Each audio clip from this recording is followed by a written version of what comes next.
Hello दोस्तों, मैं हूं निशान भरद्वाज और मैं आपके लिए लेके आया हूं दोस्तों कक्षा 12वीं की अकाउंटेंसी।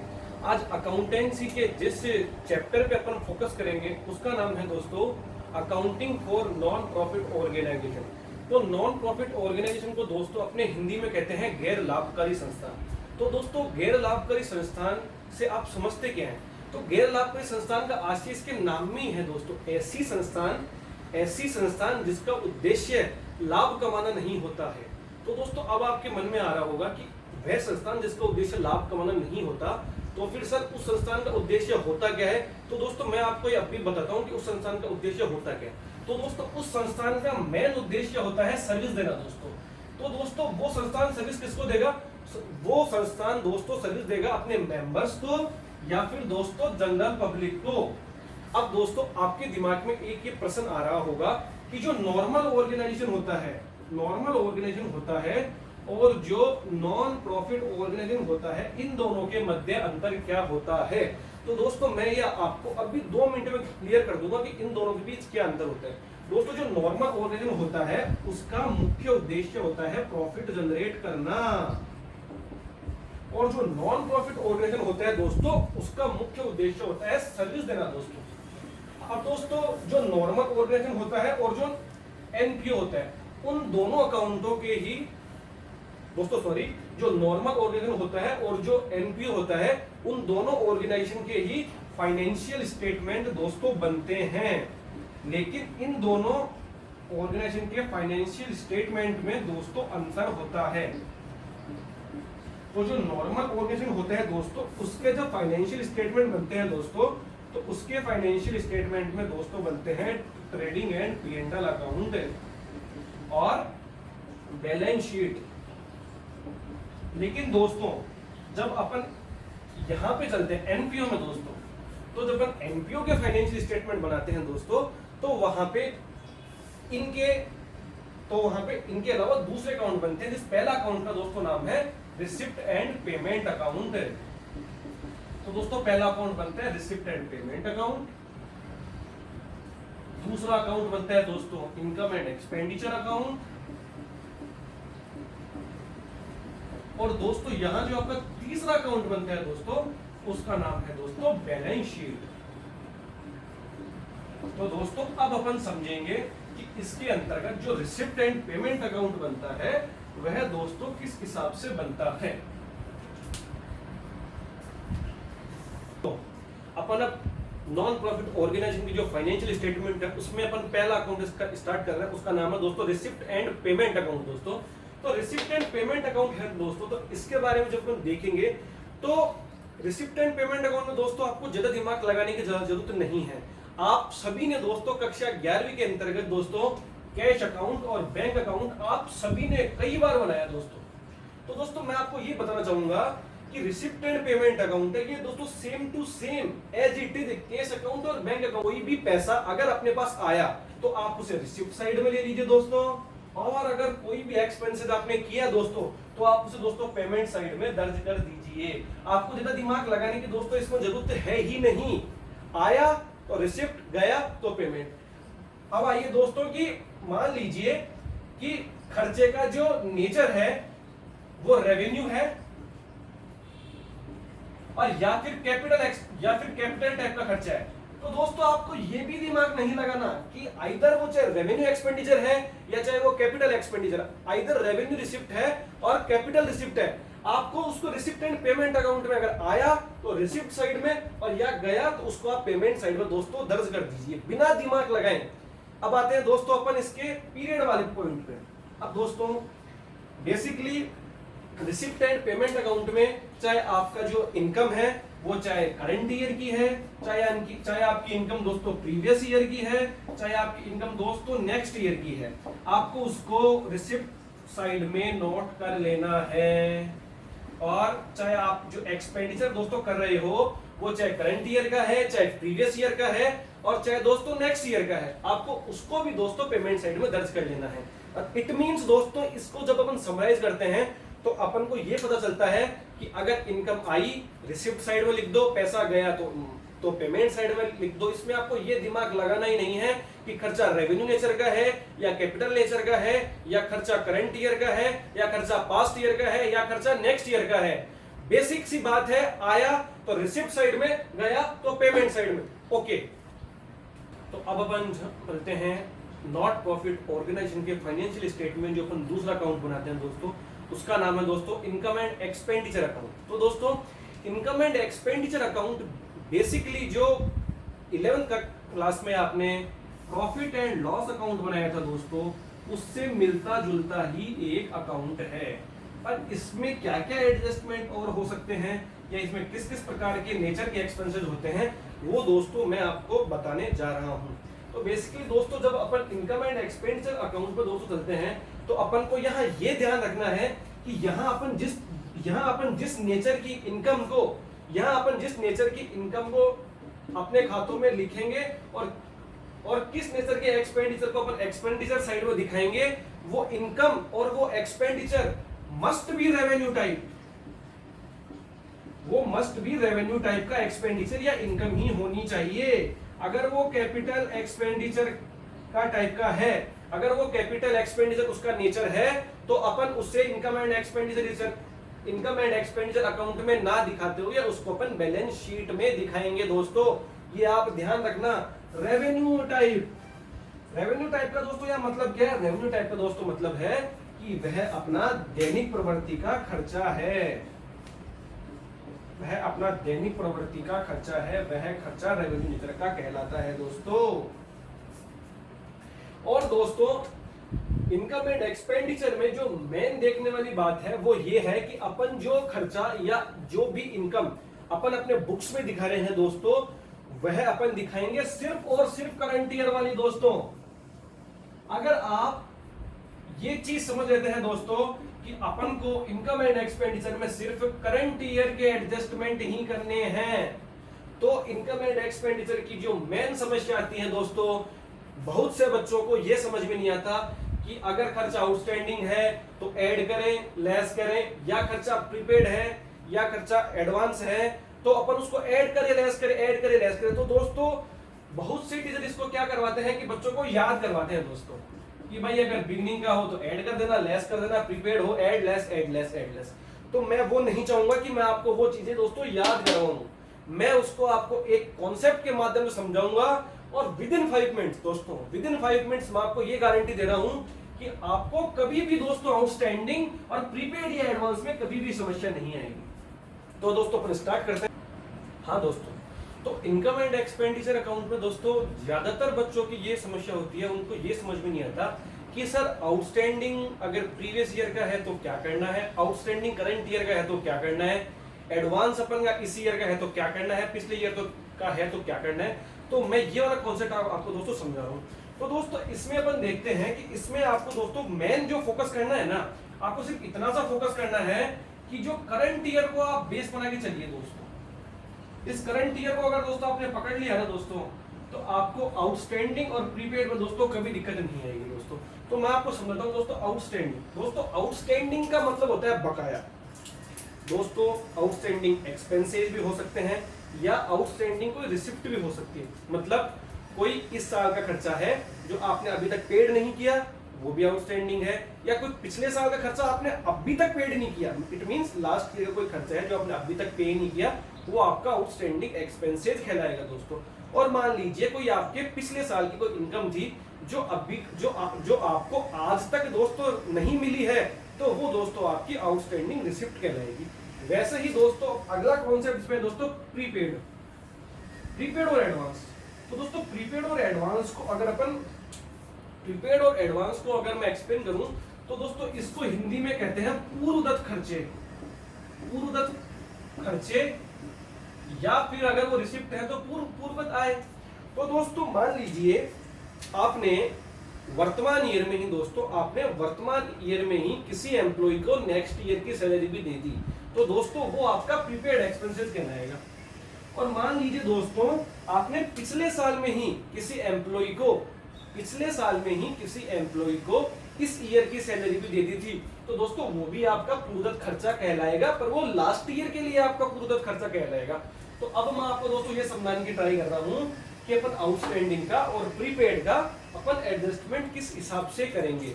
तो दोस्तों इसमें करंट ईयर में अपन को ये जो करंट 12 मंथ्स वाला पीरियड है दोस्तों, इस पे फोकस करते हुए अपन को अपने बुक्स में एडजस्टमेंट करने हैं। ठीक है दोस्तों, अब दोस्तों स्टार्ट करते हैं। मान लीजिए कोई खर्चा है, मान लीजिए दोस्तों खर्चा है, मान लीजिए आप सैलरी पेड कर रहे हो दोस्तों, मान लीजिए आप सैलरी पेड कर रहे हो ₹2.5 लाख रुपए। ठीक है दोस्तों, आप सैलरी पेड कर रहे हो ₹2.5 लाख। इसमें दोस्तों इंक्लूड किया हुआ है, इंक्लूड ₹50,000 आउटस्टैंडिंग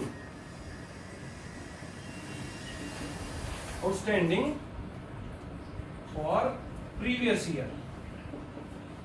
तो दोस्तों जब इस खर्चे को आप इनकम एंड एक्सपेंडिचर अकाउंट के एक्सपेंडिचर साइड में आप दिखाओगे, तो मान लीजिए दोस्तों कि ये आपका इनकम एंड एक्सपेंडिचर अकाउंट है, इस साइड में दोस्तों एक्सपेंडिचर आते हैं, इस साइड में दोस्तों इनकम आती है। तो अपन ने दोस्तों आपने यहां लिखा सैलरी, तो सैलरी दोस्तों कितनी है, 2.5 लाख में दोस्तों आप पेड कर रहे हो, ₹2.5 लाख। लेकिन दोस्तों ये जो सैलरी ₹2.5 लाख आप पेड कर रहे हो, इसमें से दोस्तों जो 50,000 रुपए इंक्लूड आपने पेड किए हैं outstanding for previous year. It means दोस्तों 50,000 रुपए सैलरी जो इस बार आपने पे की वो दोस्तों पिछले साल की है। पर इनकम एंड एक्सपेंडिचर में दोस्तों अपन को सिर्फ वर्तमान ईयर, करंट ईयर के जो 12 महीनों का जो एक्सपेंसेस है दोस्तों, उसी पे फोकस करना है। इट मींस ये जो 50,000 रुपए जो आपने प्रीवियस ईयर के पे किए हैं, उसको आप क्या करोगे दोस्तों, वो दोस्तों लेस होगा। तो यहां से दोस्तों -50,000 और दोस्तों यहां आपका आ गया 2 लाख रुपए। ठीक है दोस्तों, ओके दोस्तों। अब मान लीजिए इस पॉइंट के साथ नीचे एक एडिशनल इंफॉर्मेशन भी लिखी हुई है दोस्तों। अब दोस्तों वो एडिशनल इंफॉर्मेशन में क्या लिखा हुआ है कि ये जो 2.5 लाख रुपए आपने पे किए थे, इसमें दोस्तों 25,000 रुपए ऐसे भी हैं जो आपने नेक्स्ट ईयर की सैलरी के इस ईयर में पे कर दिए, नेक्स्ट ईयर की सैलरी पेड। मान लीजिए एक कोई एम्प्लॉय ऐसा था जिसको कि अतिरिक्त पैसों की जरूरत थी, इसलिए आपने उसको नेक्स्ट ईयर की सैलरी इस वाले साल में ही 25,000 रुपए उसको आपने एक्स्ट्रा पेड कर दिए। तो दोस्तों ये नेक्स्ट ईयर की सैलरी है, इसका क्या एडजस्टमेंट होगा, मैंने आपको फिर से बताया था दोस्तों, आप करंट ईयर को बेस बनाए रखिए। इट मींस ये जो नेक्स्ट ईयर की सैलरी दोस्तों आपने पेड की 25,000 रुपए दोस्तों, ये भी यहां से लेस हो जाएगी। अब मेरे हिसाब से आपको शायद ये बात समझ में आ रही होगी कि जब अपन इनकम एंड एक्सपेंडिचर अकाउंट बनाते हैं और आउटस्टैंडिंग और इसके साथ पीरियड का जब अपन एडजस्टमेंट करते हैं, तो अपन को करंट ईयर को बेस बनाते हुए ही अपने एडजस्टमेंट सोल्व करने हैं। अपने एडजस्टमेंट मैं आपको दावे के साथ कह रहा हूं, आपके एडजस्टमेंट 100% से सही होंगे। अब अपन ने दोस्तों एक एडजस्टमेंट अपन ने एक्सपेंडिचर का कर लिया। अब अपन दोस्तों इसमें जो दूसरा जो मैं आपको एग्जांपल से समझाऊंगा, वो मैं आपको दोस्तों समझाऊंगा सब्सक्रिप्शन के एग्जांपल से दोस्तों। तो दोस्तों सब्सक्रिप्शन को हिंदी में बोलते हैं आपके चंदा दोस्तों। तो दोस्तों एक सेकंड, ओके। तो अपन ने इससे पहले दोस्तों आउटस्टैंडिंग एक्सपेंडिचर का कॉन्सेप्ट अपन ने समझा था। अब अपन दोस्तों इस पे जो नेक्स्ट अपन कॉन्सेप्ट पे आ रहे हैं दोस्तों, वो है दोस्तों सब्सक्रिप्शन। तो दोस्तों जब सब्सक्रिप्शन का अपन कॉन्सेप्ट इसमें समझते हैं, तो दोस्तों सब्सक्रिप्शन को हिंदी में बोलते हैं दोस्तों चंदा। मान लो कोई ट्रस्ट है दोस्तों, तो दोस्तों ट्रस्ट को जनरल पब्लिक से दोस्तों जो भी फंड्स मिलते हैं, मान लो तो वो दोस्तों चंदे के रूप में दोस्तों, जैसे मान लो किसी ने 500 रुपए का दे दिया, किसी ने दोस्तों 1000 रुपए दे दिए, किसी ने दोस्तों 1500 रुपए दे दिए, तो दोस्तों डेट्स कॉल्ड चंदा। अब दोस्तों अपन इसकी अकाउंटिंग किस हिसाब से इनकम एंड एक्सपेंडिचर में करेंगे, वो मैं आपको समझा रहा हूँ। तो इसकी अकाउंटिंग करते टाइम भी यदि आपने अपने दिमाग में करंट ईयर को रखा कि अपन को सिर्फ करंट ईयर के एडजस्टमेंट करने हैं, सिर्फ करंट ईयर का जो चंदा अपन प्राप्त करेंगे वही दोस्तों इनकम एंड एक्सपेंडिचर अकाउंट में आएगा। बाकी चाहे वो प्रीवियस ईयर का हो, चाहे अपन को कोई नेक्स्ट ईयर का मिला है दोस्तों, वो आप ऐड और लेस के एडजस्टमेंट आपको दोस्तों करने होंगे। वो मैं आपको दोस्तों समझाता हूँ। मान लीजिए दोस्तों कोई आपको चंदा 5,000 रुपए, मान लीजिए दोस्तों आपको चंदा मिला 5,000 रुपए, आपको कोई चंदा मिला दोस्तों, और वो चंदा दोस्तों प्रीवियस ईयर का दोस्तों आउटस्टैंडिंग है। तो दोस्तों आप बताइए उसका आप क्या करोगे। तो दोस्तों प्रीवियस ईयर का जो आपको जो 5,000 रुपए जो चंदा मिला है, मतलब दोस्तों वो प्रीवियस ईयर का आउटस्टैंडिंग है। तो दोस्तों प्रीवियस ईयर का आउटस्टैंडिंग होगा दोस्तों लेस, प्रीवियस ईयर का आउटस्टैंडिंग दोस्तों लेस होगा, क्योंकि वो दोस्तों करंट ईयर से संबंधित नहीं है और अपन को इनकम एंड एक्सपेंडिचर अकाउंट में सिर्फ करंट ईयर के एडजस्टमेंट ही करने हैं। इसलिए प्रीवियस ईयर का जो आउटस्टैंडिंग है उसको अपन यहाँ पे दोस्तों लेस करेंगे। अब मान लीजिए दोस्तों करंट ईयर के एंड तक, मान लीजिए करंट ईयर के एंड तक 15,000 रुपए का चंदा, 15,000 रुपए का चंदा आउटस्टैंडिंग है। तो उसका आप क्या करोगे दोस्तों, 15,000 रुपए का चंदा करंट ईयर का आउटस्टैंडिंग है, तो करंट ईयर का अगर चंदा आउटस्टैंडिंग है तो आप उसे प्लस करेंगे। क्यों? क्योंकि वो करंट ईयर का है, इसलिए वह ऐड होगा। अब मान लीजिए दोस्तों, मान लीजिए कि आपको लास्ट ईयर ही प्रीपेड चंदा मिल गया था, आपको लास्ट ईयर ही प्रीपेड चंदा मिल गया था। तो दोस्तों लास्ट ईयर जो आपको प्रीपेड चंदा मिला वो किस साल के लिए मिला होगा दोस्तों? लास्ट ईयर जो प्रीपेड चंदा मिला वो आपको मिला होगा दोस्तों करंट ईयर का। लास्ट ईयर जो प्रीपेड चंदा मिला, लास्ट ईयर आपको जो प्रीपेड चंदा मिला ऑब्लिक आपको जो एडवांस चंदा मिला, आप प्रीपेड शब्द से थोड़े से कंफ्यूज हो रहे होंगे, तो मैं आपके लिए मैं बोल रहा हूँ कि प्रीपेड या एडवांस एक ही चीज है दोस्तों। तो आपको जो लास्ट ईयर जो एडवांस चंदा मिला, तो लास्ट ईयर एडवांस चंदा किस साल के लिए मिलेगा? लास्ट ईयर एडवांस चंदा दोस्तों आपको मिलेगा करंट ईयर के लिए, और करंट ईयर के एडजस्टमेंट में आप उसे प्लस करेंगे। और मान लीजिए इस साल, मान लीजिए आपको इस साल एडवांस मिला, मान लीजिए आपको इस साल एडवांस चंदा मिला, तो इस साल एडवांस आपको दोस्तों किस ईयर के लिए चंदा मिलेगा? इस साल आपको जो एडवांस चंदा मिलेगा वो दोस्तों नेक्स्ट ईयर के लिए भी मिलेगा। तो इसलिए जो आपको इस साल चंदा मिला एडवांस, उसको आप माइनस करोगे दोस्तों। इट मीन दोस्तों, अब मैं आपको इसकी समझ बता रहा हूँ, आप ध्यान से ब्लैक बोर्ड की तरफ से ध्यान हटाते हुए आप मेरी तरफ कंसंट्रेट कीजिए कि दोस्तों यदि आपको चंदा मिलता है और वो प्रीवियस ईयर का आउटस्टैंडिंग है, तो दोस्तों उसको लेस कर दीजिए। यदि वो करंट ईयर का आउटस्टैंडिंग है तो उसे ऐड कर दीजिए। यदि आपको चंदा एडवांस मिला, यदि आपको चंदा दोस्तों एडवांस मिला, और यदि दोस्तों वह जो एडवांस मिला वो प्रीवियस ईयर का है, यदि जो चंदा मिला वो प्रीवियस ईयर में मिला, तो प्रीवियस ईयर में जो चंदा मिलेगा वह करंट ईयर का होगा, अतः उसको आप ऐड कर दीजिए। और यदि आपको करंट ईयर में एडवांस चंदा मिला है, तो करंट ईयर में मिलने वाला एडवांस चंदा आपके नेक्स्ट ईयर के लिए होगा, इसलिए आप उसे दोस्तों लेस कर दीजिए। मेरे हिसाब से दोस्तों ये वाला कॉन्सेप्ट आपको समझ में आ गया होगा। अब इस कॉन्सेप्ट को दोस्तों मैं भी आपको एक एग्जांपल्स के माध्यम से समझाऊंगा, आप मेरे साथ रहिए। तो अब मैं आपको एक एग्जांपल के माध्यम से समझाऊंगा कि जो सब्सक्रिप्शन में आउटस्टैंडिंग और एडवांस हो उसको अपन किस तरीके से सॉल्व करेंगे। तो अब ये देखिए यहाँ पे लिखा हुआ है कि सब्सक्रिप्शन आपको इस साल मिला 1,70,000 रुपए, ये मिला आपको सन 2019-2020 के लिए, और साथ में आपको ये इंफॉर्मेशन भी दी गई है कि 31/3/2019 को ये आउटस्टैंडिंग था और 31/3/2020 को ये आउटस्टैंडिंग और ये एडवांस थे। अब एग्जांपल में आपसे ये क्वेश्चन कर रहा है कि इनकम एंड एक्सपेंडिचर अकाउंट में जो आप सब्सक्रिप्शन जो आप इनकम साइड में दिखाओगे उसका अमाउंट आप कितना दिखाओगे, वो अपन एग्जांपल के माध्यम से समझते हैं। अब देखिए सब्सक्रिप्शन आप कितना मिला, सब्सक्रिप्शन अपन को मिला 1,70,000 रुपए। अब आपको इसमें मैं फिर से याद दिलाना चाहूंगा कि आपको करंट ईयर को बेस बनाते हुए चलना है। यदि आप करंट ईयर को बेस बनाओगे तो ये जो एग्जांपल है विद इन 1 मिनट सॉल्व हो जाएगा आपका। ये मैंने यहाँ लिख दिया करंट ईयर। अब आइए, अब देखिए दोस्तों कि आउटस्टैंडिंग, ये आउटस्टैंडिंग दोस्तों रहा हुआ है आपका 31/3/2019 का, 31/3/2019 का आपका 12,000 रुपए का आउटस्टैंडिंग रहा हुआ है। ये 31/3/2019 है और ये आपका 2019-2020 के लिए है। इट मींस ये कौन सा ईयर हुआ दोस्तों? ये दोस्तों प्रीवियस ईयर हुआ। तो इसको अपन क्या करेंगे, इसको आप यहाँ पे लेस करेंगे, तो आउटस्टैंडिंग प्रीवियस ईयर कितना आया? 12,000 रुपए। अब आइए आप आगे, इसके बाद आउटस्टैंडिंग लिखा हुआ है इसमें यहाँ पे 10,000 रुपए। ये कौन सी डेट को लिखा हुआ है दोस्तों? 31/3/2020 को। 31/3/2020 इट मींस ये कौन सी ईयर का हुआ दोस्तों? करंट ईयर का। ये दोस्तों आपको ऐड करना है। तो आउटस्टैंडिंग करंट ईयर कितना है दोस्तों? ये 10,000। अब आइए आपके एडवांस में। एडवांस दोस्तों आपको मिला 31/3/2019 में दोस्तों 1100 रुपए। 1100 रुपए आपको दोस्तों एडवांस मिला।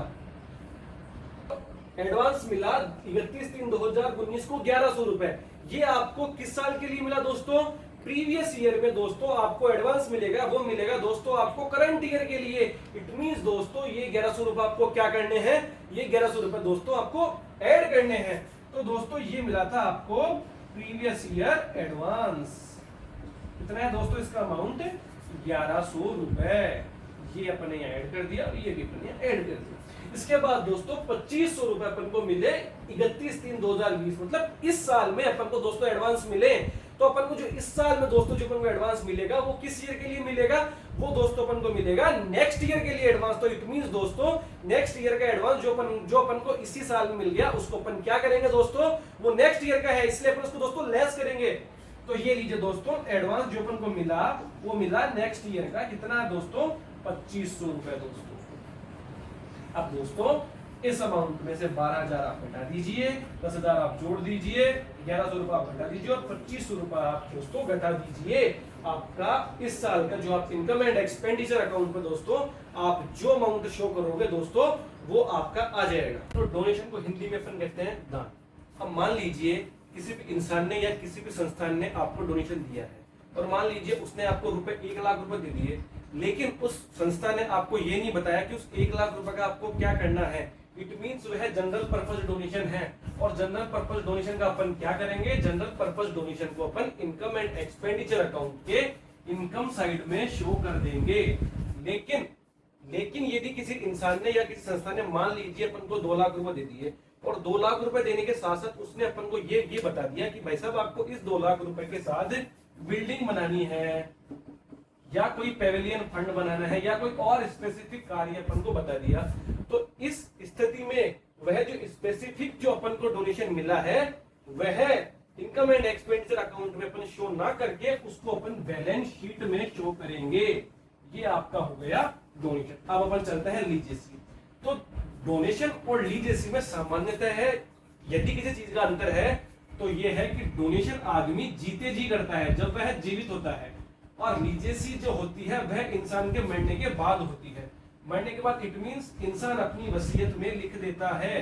तो लीजेसी को अपन किस हिसाब से अपने अकाउंट्स में दिखाएंगे उसका तरीका यह है कि मान लीजिए कि लीजेसी में आपको सिर्फ रुपए मिले हैं। मान लीजिए लीजेसी में सिर्फ अपन को रुपए मिल रहे हैं और वह एक जनरल पर्पज है।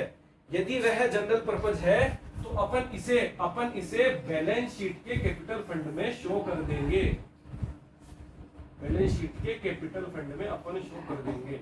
पर इसके साथ साथ यदि अपन को लीजेसी में कोई राशि मिल रही है और वह किसी स्पेसिफिक चीज के लिए मिली है कि भाई इस पैसे से आपको ये स्पेसिफिक काम करना है, तो उस स्थिति में अपन को बैलेंस शीट में एक स्पेसिफिक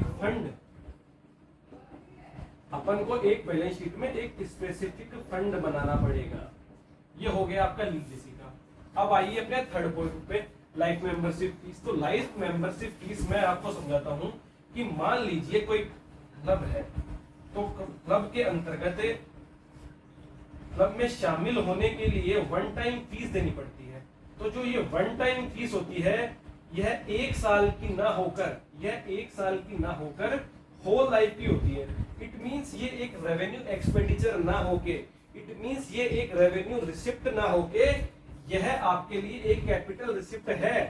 अतः इसको भी आप लाइफ मेंबरशिप फीस को भी आप बैलेंस शीट के कैपिटल फंड में दिखाएंगे। लाइफ मेंबरशिप फीस को भी आप बैलेंस शीट में ही दिखाएंगे। अब आगे अपन चलते हैं एंट्रेंस फीस और एडमिशन फीस में। अब बच्चों मैं आपको ये बताना चाहता हूँ कि अपन ये एंट्रेंस फीस और एडमिशन फीस जो मैं आपको समझा रहा हूँ इसमें थोड़ा सा कंफ्यूजन है कि आप एंट्रेंस फीस और एडमिशन फीस ये दोनों एक ही चीज है। इसके संबंध में जब आप क्वेश्चन करो तो सबसे पहले आप क्वेश्चन में ही देखना कि क्वेश्चन में क्या दिया गया है। क्वेश्चन यदि आपको बता दे कि भाई इसको रेवेन्यू मान लो तो चुपचाप रेवेन्यू मान लेना। क्वेश्चन आपको यदि बता दे इसको कैपिटल मान लो तो कैपिटल मान लेना। यदि क्वेश्चन कहे रेवेन्यू मान लो तो इनकम साइड में, यदि क्वेश्चन कहे कि कैपिटल मान लो तो इसको आप बैलेंस शीट में, यदि क्वेश्चन कहे कि 50% रेवेन्यू मान लो तो 50% इनकम में, यदि क्वेश्चन कहे 50% कैपिटल मान लो तो 50% बैलेंस शीट में। पर यदि क्वेश्चन इस संबंध में साइलेंट रहता है और क्वेश्चन ने कुछ नहीं कहा कि इसको रेवेन्यू मानना है या इसको कैपिटल मानना है, तो आपको इसको बैलेंस शीट में शो करना है, ये याद रखिएगा। लेकिन 99% क्वेश्चन ही आपको बता देगा कि इसको आपको रेवेन्यू मानना है या इसको आपको कैपिटल मानना है। अब आगे अपन आते हैं ऑनरेरियम में। इसको हिंदी में बोलते हैं मानदेय। तो मानदेय इसको मैं थोड़ा सा एक्सप्लेन करता हूं कि मान लीजिए आपके संस्थान में, मान लीजिए आपके संस्थान में या आपके स्कूल में या आपके ट्रस्ट में कोई फंक्शन चल रहा है और उस फंक्शन के अंदर आपके कोई विशिष्ट अतिथि आया हुआ है, तो उस विशिष्ट अतिथि के सम्मानित करने के लिए आप फूल लेके आए हैं या कोई बुके लेके आए हैं या उसके साथ आपने उसको सम्मानित करने के लिए कोई मोमेंटम दिए हैं, तो ऐसी चीजों पे जो भी खर्चे होंगे, ऐसी चीजों पे जो भी खर्चे होंगे उसको आप मानदेय कहेंगे और इसको आप इनकम एंड एक्सपेंडिचर अकाउंट के एक्सपेंडिचर साइड में दिखा दें। अब आगे आइए आप सेल ऑफ ओल्ड असेट्स और सेल ऑफ न्यू। इसको मैं स्पेसिफिक एक एग्जांपल के माध्यम से आपको समझाऊंगा ताकि आपको सेल ऑफ ओल्ड असेट्स आसानी से समझ में आ जाए। ओल्ड असेट्स, तो जब अपन सेल ऑफ ओल्ड असेट्स करते हैं तो ओल्ड असेट्स को बेचने से अपन को गेन भी हो सकता है या अपन को लॉस भी हो सकता है। तो वो अपन देखते हैं कि गेन हुआ लॉस हुआ, इसको अपन कहाँ लिखेंगे, ठीक है। अब मान लीजिए कि अपन ने असेट्स बेच दी 2 लाख रुपए की और इस असेट्स की कॉस्ट थी 3 लाख रुपए और टोटल असेट्स अपने पास दिखाई हुई है 10 लाख रुपए, ठीक है। तो ये जो अपन ने 2 लाख रुपए में असेट्स बेची, इसके कारण अपनी बैलेंस शीट पे क्या प्रभाव पड़ेगा, तो ये मैं दिखाता हूं कि ये लीजिए असेट्स, टोटल असेट्स की वैल्यू कितनी है 10 लाख रुपए, ठीक है। अब इसमें से अपन ने असेट्स बेची जिसकी कॉस्ट क्या है 3 लाख रुपए, तो यहां से आप लेस कीजिए कॉस्ट कितनी 3 लाख रुपए, तो आपका असेट्स फंड कितने का रह गया 7 लाख रुपए, ठीक है। पर अब ध्यान से समझना मेरी बात, अब ये वाला पॉइंट भी एक इंपॉर्टेंट पॉइंट है, मैं आपको दोबारा समझाऊंगा। 3 लाख रुपए की असेट्स, 3 लाख रुपए की असेट्स आपने 2 लाख रुपए में बेच दी, 3 लाख रुपए की असेट्स आपने 2 लाख रुपए में बेच दी, तो इससे आपको 1 लाख रुपए का लॉस हुआ। तो आप दिमाग पे जोड़ डालिए और मैं जो बोल रहा हूं उसको समझना कि 3 लाख रुपए की असेट्स आपने 2 लाख रुपए में बेच दी, तो आपको जो 1 लाख रुपए का नुकसान हुआ है, यदि आपको नुकसान होता है तो इनकम एंड एक्सपेंडिचर अकाउंट के एक्सपेंडिचर साइड में आप शो करोगे to loss on sale of assets, to loss on sale of assets rupees 1 lakh.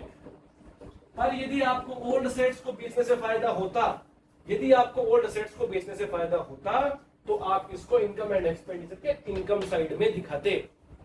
अब पर आप एक चीज का ध्यान रखना, जब आप बैलेंस शीट में इसको असेट्स में से लेस करो, जब आप बैलेंस शीट में से इसको असेट्स में से लेस करो तो आप इसकी कॉस्ट वाली वैल्यू लेस करना, आपको इसकी कॉस्ट वाली वैल्यू लेस करनी है। आप ये मत कर दीजिएगा कि कहीं आप इसकी जितने राशि में आपने इसको बेचा वही अमाउंट आप यहाँ लेस कर दो। अगर आप ये वाला अमाउंट यहाँ से लेस कर दोगे तो गलत हो जाएगा। आपको कॉस्ट वाला अमाउंट यहाँ से लेस करना है और अगर गेन हो तो इनकम साइड में, यदि लॉस हो तो आपको इसको एक्सपेंडिचर साइड में दिखाना है। अब आपका एक पॉइंट और बाकी रहा है, ये मैं आपको बिना बोर्ड पे लिख के ही समझा देता हूँ। सेल ऑफ न्यूज़पेपर, यदि आप सेल ऑफ न्यूज़पेपर करते हैं तो ये एक रेवेन्यू नेचर का रिसिप्ट है आपकी, और इसको आपको बिना दिमाग लगाए सीधा इनकम एंड एक्सपेंडिचर साइड के, sorry income and expenditure account के इनकम साइड में आप इसे शो कर दीजिए और आपका क्वेश्चन आराम से हो जाएगा। तो आज की क्लास में यही खत्म कर रहा हूं और जो नेक्स्ट क्लास में उसमें मैं आपकी लूंगा उसमें मैं आपको बैलेंस शीट और फंड बेस्ड अकाउंटिंग में आपको समझाऊंगा, ठीक है। यदि आपको मेरी आज की क्लास पसंद आई है तो प्लीज आप लाइक कीजिए, कमेंट कीजिए और आप सब्सक्राइब कीजिए। Thank you for watching my video.